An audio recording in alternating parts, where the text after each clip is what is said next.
It's difficult to overstate how big a deal a Saudi-US-Israel agreement would be. Mega may be an understatement. And yet, overwhelmed, as we have been here at home, by ongoing attacks on our democracy, multiple Trump trials, the GOP primaries, the impeachment inquiry, the shutdown, Hunter Biden, endless natural disasters, inflation, interest rate rises, Taylor Swift, Kevin McCarthy, and more, this story, this looming deal, has almost completely flown under the radar. It's not being debated in Congress or on cable news. The American public largely doesn't have a clue about it. And yet, in my view, we may be sleepwalking into the worst foreign policy agreement in decades. For their part, the Saudis continue to insist that any nuclear program would be purely civilian in nature. Except... Are you concerned, though, Iran gets a nuclear weapon, about them getting a nuclear weapon? Well, we are concerned of any country getting a nuclear weapon. That's a bad move. If they get one, will you? If they get one, we have to get one. So, give us nuclear energy, which we promise to use for peaceful purposes, unless we decide we have to turn it into nuclear weapons. Sounds great. Does Joe Biden really want to be remembered as the president who made nukes possible for the country, again, remember, that gave us 15 of the 19 hijackers on 9/11? And by the way, what do you think the Iranians will do with their nuclear program if we start giving the Saudis nuclear energy technology? It's a recipe for a nuclear arms race in the Middle East. Andrea, good morning to you. Thank you for waking up bright and early for us. There are skirmishes like this in this region all of the time. But for folks at home who are just waking up, there has been nothing like this in terms of its complexity, in scale, in recent memory. You can see that Hamas and their entities are showing the attacks. They were showing their militants coming in on these gliders, and they're getting this stuff out in social media to try to rev up the Arab world. And you saw that immediately they were calling for Hezbollah, which is in Lebanon, again, as Pete pointed out, they were calling for all of these various terrorist factions to unite.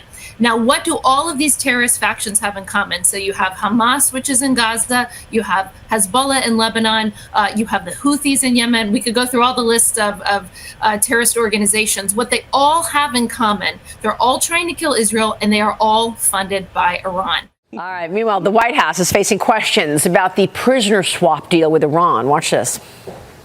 John, you just said that Iran was not going to do this for nothing.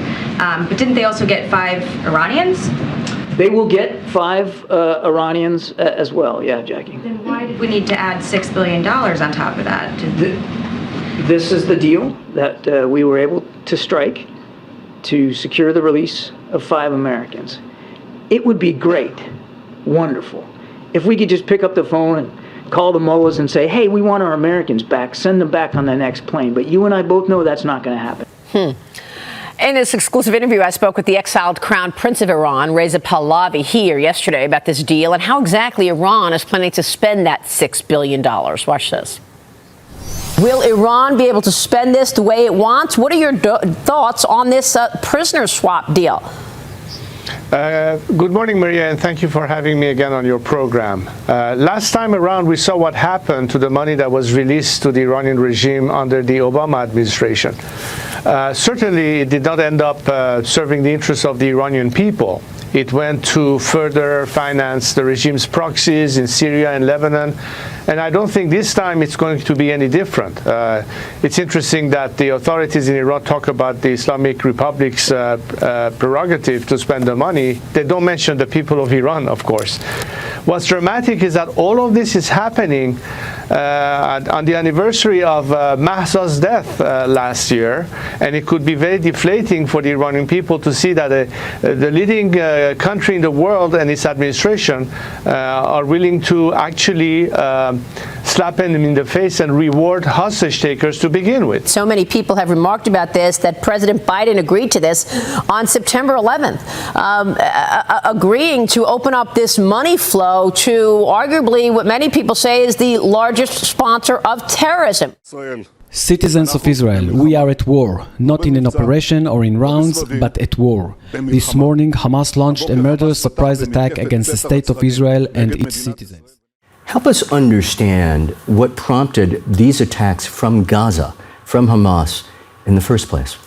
Well, I don't know.